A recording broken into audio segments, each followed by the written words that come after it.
Kita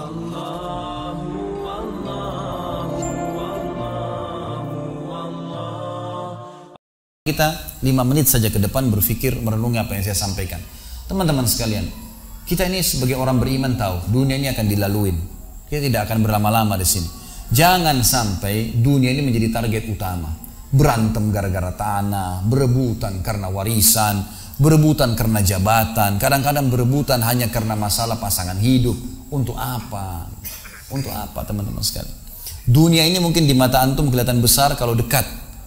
Misal, saya tidak tahu bapak-bapak mengerti nggak? Kalau ibu-ibu biasanya langsung mengerti kalau masalah contoh-contoh perhiasan. Kalau ada orang punya berlian, besarnya seperti bola pingpong, kaya nggak? Rupanya ada juga bapak-bapak yang paham. Itu kaya luar biasa. Kalau dia punya berlian seperti bola basket, kaya nggak? Coba taruh berlian yang seperti bola basket itu di tanah, terus antum naik pesawat ke atas. Makin jauh, kelihatan enggak?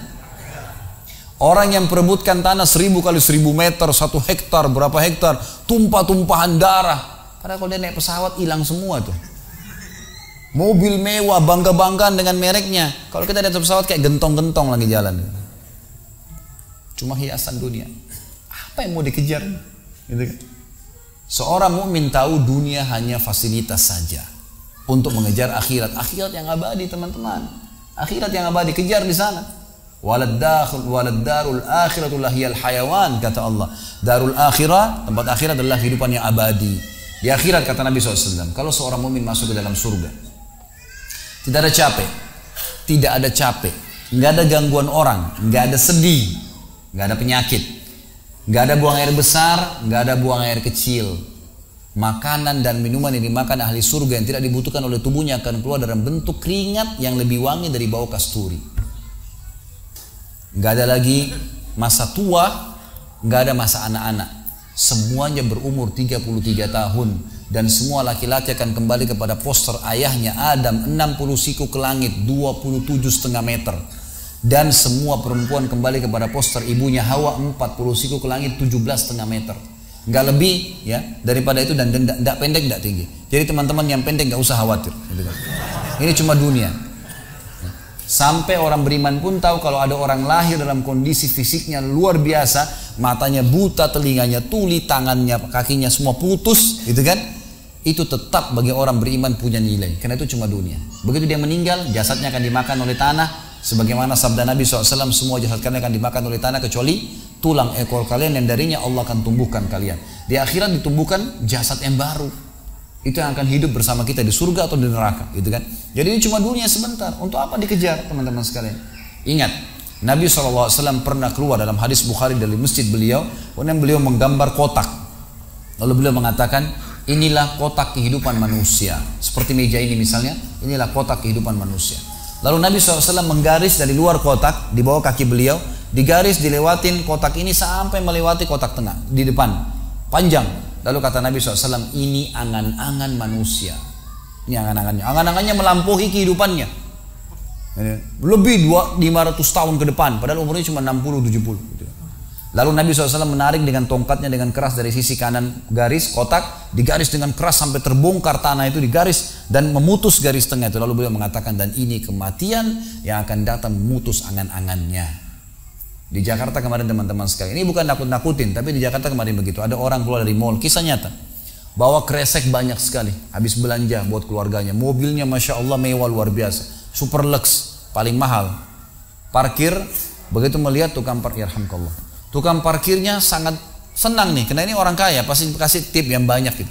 Naik di mobilnya, di starter mobil, tidak pakai supir kebetulan, dia nyalain, mobil di depan ada, mobil di belakang ada, jadi terhimpit. Tiba-tiba orang ini atau starter mobilnya diinjak gas dengan sangat keras, mundur ke belakang, nabrak mobil di belakang, hancur total. Tukang parkirnya pun tadi jadi marah, Pak, apa nggak lihat, ngambil marah-marah. Tapi anehnya orang ini gasnya terus kencang, gitu ribut, gitu kan? Maka tukang parkir curiga, dibuka pintu, orang itu sudah meninggal dunia. Teman-teman sekalian, pernah nggak orang ini berpikir dia akan mati pada saat keluar dari mall? Kalau dia tahu dia tidak bakal keluar ke mall tuh.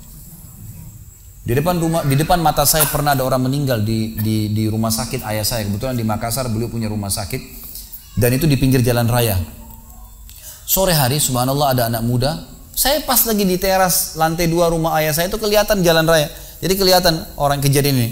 Ada anak muda lagi pakai motor, waktu itu motor baru dia jalan. Jadi jalurnya 2 jalur gitu kan. Rupanya motor ini motor itu dari arah sana. Kemudian di sini ada mobil pick up yang pelan jalannya gitu. Ada mobil truk pelan jalannya. Di belakang ini rupanya ada mobil truk pelan, di belakangnya ada mobil pick up. Mobil pick up ini mungkin kena terganggu. Dia bukan ngelewatin dari kiri, dia keluar ke jalur sebelah. Keluar, motor yang tadi lagi kencang, dia kayak sangka tabrak, meninggal di tempat. Jatuh tergeletak, motornya dibawa, dicek di rumah sakit ayah saya di klinik, ternyata sudah meninggal dunia. Saya lihat orang itu subhanallah tergeletak. Ada beberapa produk yang dia bawa di motornya. Lalu saya bertanya, saya muhasabah sendiri. Orang ini pernah berpikir nggak ya untuk keluar rumah tadi akan dia tabrakan, dia akan jatuh? Saya yakin tidak. Kalau dia berpikir dia tidak akan keluar dari rumahnya. Tapi begitulah ajal kalau datang teman-teman sekalian. Kalau datang tidak akan terlambat sesaat atau berkurang sesaat. Harus fahamin, gitu kan? Jadi jangan sampai kita berlebihan. Saya tanya teman-teman, Anda jujur jawab. Kalau seandainya Anda ke dokter, lalu kemudian dokter mengatakan, maaf Pak, Bu, umurnya tinggal 2 minggu menurut ilmu medis. Ini ada penyakit parah, tinggal 2 minggu. Dokter nggak bisa obatin lagi nih. Kira-kira orang yang seperti ini sudah divonis sama dokter akan mati 2 minggu lagi. Nggak ada lagi, sudah kankernya, sudah tumor segala macam di tubuhnya, sudah segala macam penyakit. Nggak bisa lagi hidup orang ini. Kemudian ada orang datang, temannya bilang, itu si fulan ceritain kamu. Kira-kira dia masih mau ribut berkelahi? Itu orang tuh mau mengambil hakmu, masih mau mengebut lagi? Sudah semua? Enggak, sudah nggak mau tahu. Ini 2 minggu lagi mati. Semestinya teman-teman tidak usah tunggu vonis dokter nih. Siapa yang bisa jamin sekarang di masjid ini teman-teman ada dari tembok ini tiba-tiba malaikat maut, saya lihat antum tidak lihat, orang roh saya tinggal dikenang. Khalid Basalamah pernah ceramah, selesai. Dan Anda juga bisa begitu setiap saat.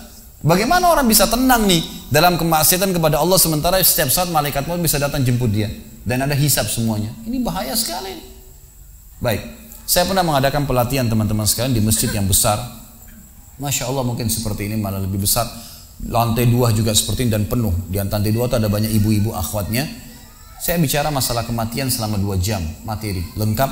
Kemudian setelah itu sebelumnya saya bilang sama panitia tolong supaya lebih hidup suasananya, siapkan kebutuhan jenazah, meja, kain kafan, sama menyan-menyannya semua. Kemudian di sebelah masjid buatin liang lahat. Baik Ustaz, dibuatlah. Selesai saya ceramah 2 jam, saya bilang, Bapak Ibu sekalian, saya mau ajak Anda 5 menit coba menjadi jenazah. Ada yang mau? Sempat ada yang angkat tangan depan saya. Kebetulan ini teman kita ini, saudara kita tukang batu. Adiknya dia kembar anak SMA sering ikut pengajian saya gitu. Dia hadir juga. Dia bilang, saya Ustaz. Baik, silahkan. Pak, saya minta tolong satu hal ya. Kalau Bapak naik nanti di atas meja ini, dibungkus dengan kain kafan oleh panitia, tutup mata Anda dan bayangkan Anda sudah mati dan dengarkan apa yang saya ucapkan. Baik Ustaz, baik. Saya juga bilang sama panitia di atas masjid waktu itu, ibu-ibu, silakan kalau ibu mau coba, panitia tolong bantu. Saya sudah pandu waktu sebelum pengajian. Ringkasnya adalah dia naik. Subhanallah, begitu dia naik, Bapak Ibu sekalian, orang ini naik di atas meja, begitu tutup matanya dan ditempelin kain kafan di pipinya. Ini kain kafan asli kita beli. Ditempel di pipinya, langsung dia nangis. Nangis dia, terisak-isak. Lalu kemudian panitia taruh tangannya di dadanya, harus dibungkus gitu kan. Lalu saya bilang, Pak, coba renungin sekarang Anda sudah mati dan hiruk-pikuk di masjid ini ada orang nangis. Kebetulan adiknya dia yang kembar ini murid saya duduk di sebelah kiri kanannya dan membayangkan benar kakaknya meninggal. Mereka betul-betul menangis gitu. Ada jemaah-jemaah juga yang lain pada nangis. Saya bilang hiruk-pikuk masjid ini yang sedang menangis, ada yang sedang ngobrol, ini anggap di rumah Anda pada saat Anda meninggal dunia. Dan Anda tidak bisa protes. Gak bisa bilang saya tidak mau, jangan ribut, gak bisa lagi. Udah. Panitia pun menaruh tangan kanan di atas tangan kiri, kita nggak bisa protes taruh di dada. Dibungkus dengan kain kafan pun nggak bisa.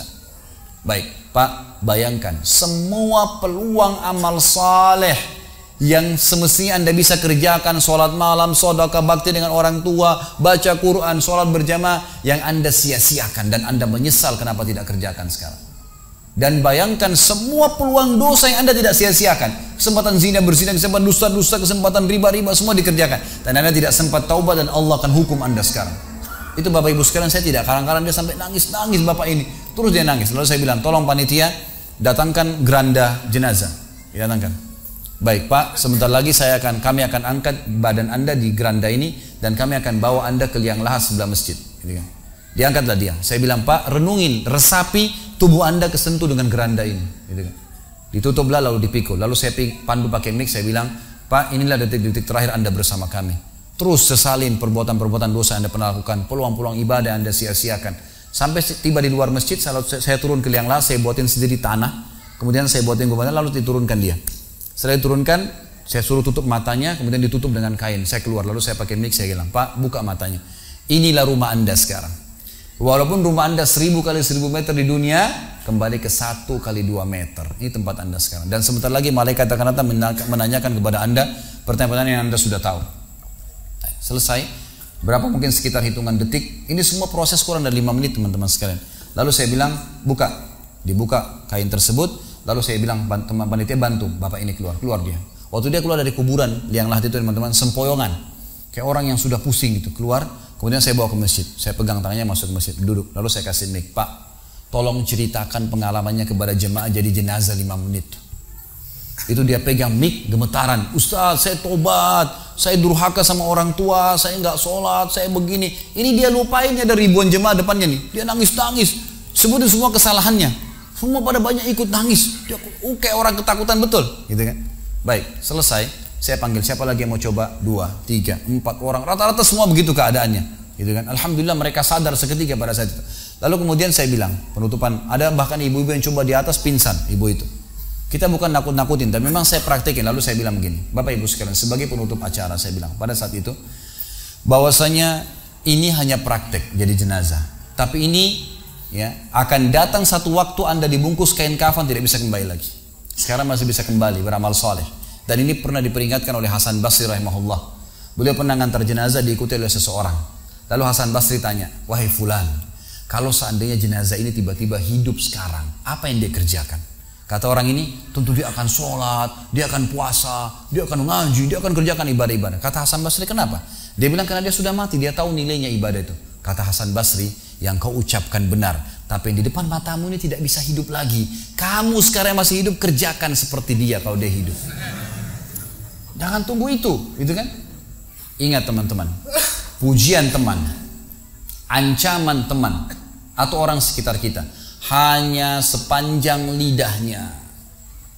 Kamu hebat ya, kamu kaya ya, kamu gagah ya, kamu cantik ya, sepanjang lidahnya demi Allah. Mau apa itu? Apa yang mau direbut? Orang-orang setengah mati sholat malam sejam 2 jam, besok ceritain ke orang hanya butuh pujian sepanjang lidah dia. Untuk apa?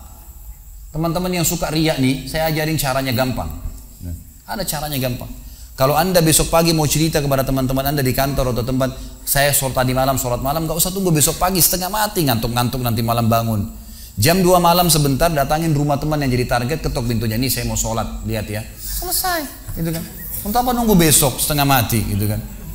Gak ada gunanya riak, pujian orang sepanjang lidahnya, jangan, gitu kan. Gak ada gunanya. Jadi teman-teman sekalian, sadarilah mati akan datang dan jadilah seperti Bilal radhiyallahu anhu, sahabat Nabi yang mulia. Waktu ditanya, ma ra'yuka bil maut, apa pendapat Anda dengan kematian? Kata beliau, marhaban bil maut, selamat datang kematian. Apa yang saya mau takutin? Apa yang dia mau takutin kalau selama hidupnya dari bangun tidur sampai tidur semua ketaatan? Pastilah terbalik, orang rindu, gitu kan? Orang mukmin itu rindu. Waktu terjadi perang Yarmuk tahun 14 Hijriah, waktu itu dipimpin oleh Khalid bin Walid dengan di situ di dalam pasukan ada Sa'id bin Zaid. Sa'id bin Zaid salah satu yang dijamin masuk surga. Teman-teman bisa nonton serialnya di website di www.khalidbasalamah.com, ada serial sahabat. Saya ceritakan di situ ceritanya. Jadi kata Sa'id bin Zaid, waktu kami berhadapan dengan pasukan Bizantium, Romawi, Nasrani ini, mereka jumlahnya 120.000 orang, dipimpin oleh pendeta-pendeta dengan salib-salib yang besar dari emas. Lalu mereka memukul pedang-pedang mereka di perisai mereka sambil melantunkan yel-yel mereka sehingga membuat kami pun sempat nyali kami ciut, gitu kata Sa'id bin Zaid. Lalu subhanallah, datanglah Abu Ubaidah bin Jarrah, pimpinan perang yang lain, mengatakan, ya muslimin beginilah, begitulah, semangatlah, pahala jihad disampaikan. Lalu tiba-tiba ada satu orang yang membakar semangat kami. Satu orang, dia datang mengatakan, wahai Abu Ubaidah, pimpinannya, wahai Abu Ubaidah, saya sekarang sudah tidak sabar, mau mati syahid, saya mau masuk sekarang ke sana. Gitu kan. Ada pesanmu untuk Rasulullah SAW? Ada pesan tidak untuk Nabi? Saya sudah tahu saya akan mati nih. Kata Abu Ubaidah, sampaikan salam kami dan kami memperjuangkan agamanya. Orang itu pun masuk ke musuh sendirian. menembus musuh tersebut sampai mati syahid. Kata Sa'id ibn Zaid, suatu saya lihat semangatnya orang tersebut dan tahu yakin dengan janji Allah benar, maka saya loncat dari kuda saya lalu saya tunduk, kemudian saya membaca Allahu Akbar lalu saya menyerang musuh. Semenjak itu rasa takut saya hilang dan akhirnya kami memenangkan peperangan. Jadi memang teman-teman sekalian, mati itu akan dilaluin. Dan memang mati sebuah pintu, kita harus laluin. Tanpa mati tidak bisa. Tapi orang beriman tahu, mati itu justru kebahagiaan buat dia. Karena semua yang bertahun-tahun dia kerjakan, dia akan panen di sana. Semua kehidupan abadi ada di sana, maka dia rindu dengan mati. Tidak perlu takut, gitu kan? Toh akan datang. Jadi harusnya difahami masalah-masalah seperti ini. Baik teman-teman sekalian, kita tutup dengan sebuah kisah yang kita rangkumkan insya Allah tentang masalah orang kalau bertakwa kepada Allah.